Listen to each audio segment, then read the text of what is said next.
The Panoff Mansion, built around 1910, was the largest apartment in Hong Kong at that time. It is composed of two adjacent buildings.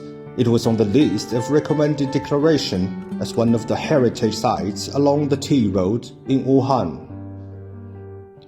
Based on the new functional requirements, it carried out restoration work, including structural reinforcement, facade repairs, interior decoration refurbishment, and upgrading of facilities and equipment.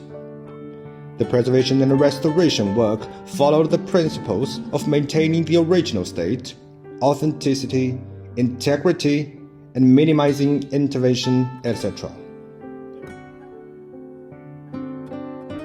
The conservation and renovation work restored the Panoff Mansion to its former glory.